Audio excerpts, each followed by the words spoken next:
we go into a full-scale trade war? Look, it's really ugly. This president won the election based on reducing costs, but he's enacted the largest tax increase we've seen in over 50 years. And you know who's going to pay the price? Americans shopping at Walmart, Americans shopping at Costco. We don't know the purpose of these tariffs. The only thing we do know is he's planning on taking tax revenue from Americans paying more at Walmart and Costco and putting that into tax cuts for the wealthiest Americans. It's totally gross, and it's putting us on the brink of a recession. It could cost us tons of manufacturing jobs as we get into this trade war. It's a really disturbing policy. I hope he backs off. But Kevin, he said there's a lot of deals that they're literally kissing his ass was the phrase he used, very eloquently. Where are the deals? 104% tariffs on China are not enough. I'm advocating 400%. I do business in China. They don't play by the rules. They've been in the WTO for decades. They have never abided by any of the rules they agreed to when they came in for decades. They cheat, they steal IP. I can't litigate in their courts. They take product, technology, they steal it, they manufacture it, sell it back here. Never has an administration. 400% tariffs? What would that look like? I want Xi on an airplane to Washington to level the playing field. It's just not about tariffs anymore. Nobody has taken on China yet, not the Europeans, no administration for decades. As someone who actually does business there, I've had enough. I speak for millions of Americans who have IP that have been stolen by the Chinese. I have nothing against the Chinese people. They brought great literacy, art, and tech to the world. The government cheats and steals, and finally, an administration, you may not like Trump, you may not like his style or his rhetoric, finally, an administration that puts up and says enough. 400% tariffs tomorrow morning. He'll tell you why. Xi can only stay the supreme leader if people are employed. If we wipe out any business there, because we are still 39% of all consumables on Earth and 25% of the world's GDP, America is the #1 economy on Earth with all the cards. We will not have that forever. It's time to squeeze Chinese heads into the wall now. Well, hold on a second, Kevin. Well, I hear you, but hold on. If we're talking about people, the average consumer, not necessarily the head honchos of businesses all across the globe, can they withstand the pressure of that sort of tax on the goods? It's short-lived. There will be. But what's your timeline compared to, you don't know the average American's timeline, what they can actually survive. There's people right now who can't survive 400% tomorrow morning, Xi's on an airplane to Washington to cut a deal. What do you think?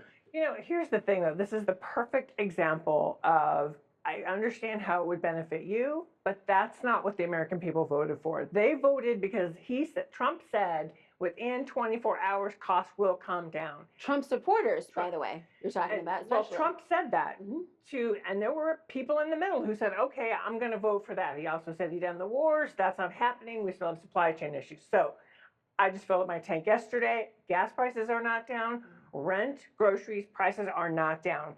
And when people are looking what's happening in the markets and they see the uncertainty and they see their 401ks, I had to listen to my mom talk about her investments on Sunday and she's nervous. I get it.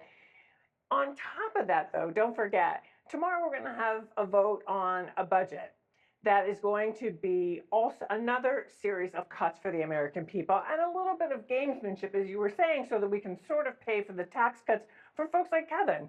Then we've also got DOGE, and we've got the impact that the DOGE cuts and the cuts in jobs are actually having on economies around the country. So it's when you layer all that together, and I think what you saw over last weekend is people don't want to wait anymore. People are angry. I mean, we saw incredible turnout over the weekend in rallies all across the country. We're seeing it in the polls. People are frustrated. I want to bring this into real terms as well. I mean, I'm an everyday person. I'm going to tell you that right now. And so when I think about how much things cost, I want to know things I'm going to afford or not afford. Listen to what somebody who's a furniture store owner in Kansas had to say about, say, the price of a sofa. With the 54%, if we sell a sofa for $1,000, we will have to sell it for $1,299. And if it's 104%, then that sofa will be over $2,000. I don't think they can afford it. Zolan, that's a real figure for a lot of people. A $2,000 couch as opposed to what they thought they were going to spend. Yeah, that means higher prices for average Americans. And by the way, that's what Republicans in Congress right now are also worried about here.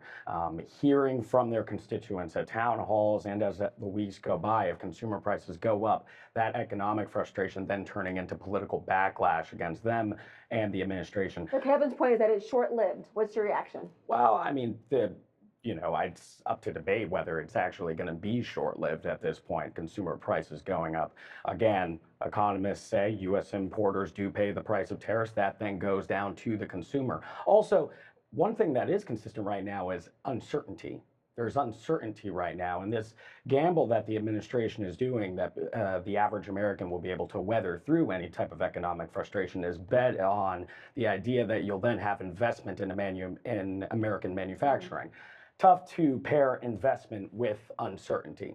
So where does consumer confidence factor into all this? If people are nervous about what they can or cannot afford, how about that short-lived proposition? I mean, it's plummeting. And I think the only way we're going to restore it is if Congress takes back the car keys from the president and takes away his power to impose the largest tax cut in 50 years with the stroke of a pen.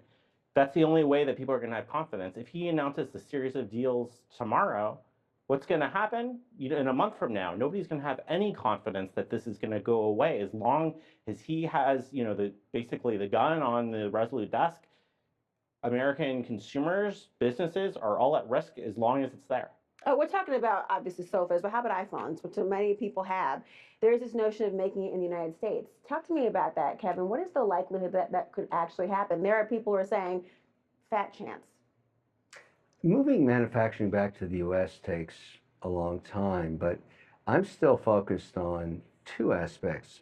I mean, you have to differentiate the tariffs negotiated between countries, because the Eurozone just 48 hours ago said something remarkable. For the first time in decades, we're willing to go to zero on zero. That means they open up all markets to all products, all services. That's a huge win.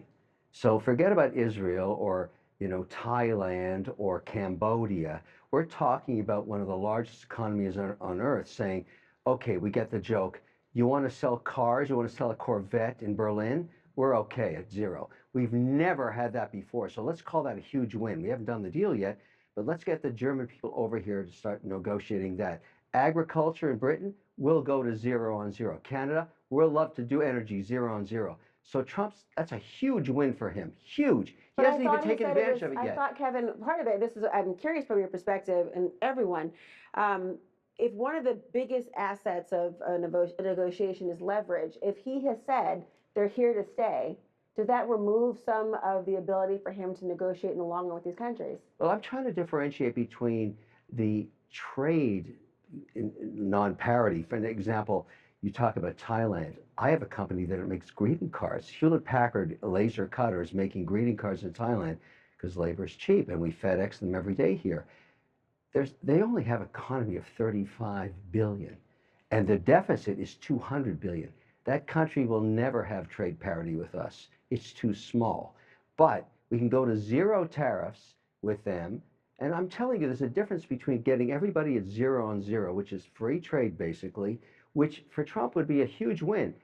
That call 48 hours ago, when the Eurozone said, okay, uncle, we'll go to zero, take that win. It's a huge win.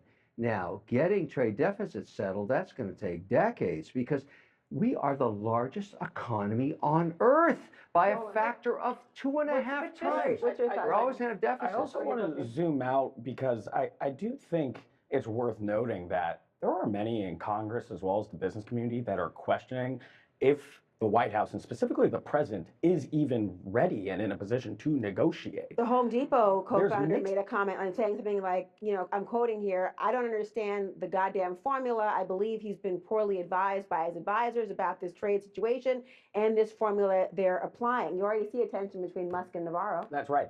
And that's not it. There's been mixed messages from different aides, some that are saying, that they do want negotiations. The White House said today that 70 governments around that have have come to the White House looking to start conversations. At the same time, really, the person who matters the most is Trump and what he wants to do. And there's been plenty of comments of him digging his heels in as well. I wrote a piece weeks ago when the initial tariff threat against Mexico and Canada went out, saying that sometimes the tariffs don't seem to be a means to an end. They seem to be an end for the president as How do you well. see it? Well, but this is also the difference between running a business and running a country, right? Because the politics of this are, okay, we're going to start negotiating with 70. Start. How long is that going to take? Is that months? Is that the rest of the year? Then we're into the midterm season. And if you're a Republican member of Congress and you are hearing from your constituents who are saying, look, now we're in a recession. Now my prices are even higher than before. Why haven't you stood up to the president? Then they're going to put them in a real bind. And the one thing, the kind of pushback for Trump is he doesn't care because he's not running again. But if he wants to keep his majorities in the House and Senate, his team at least understands you better have a plan. There better be a plan to, are the tariffs a means to an end, or are they the end game? And what are we going to be saying? And how will we keep our majorities if we want to keep enacting this regime?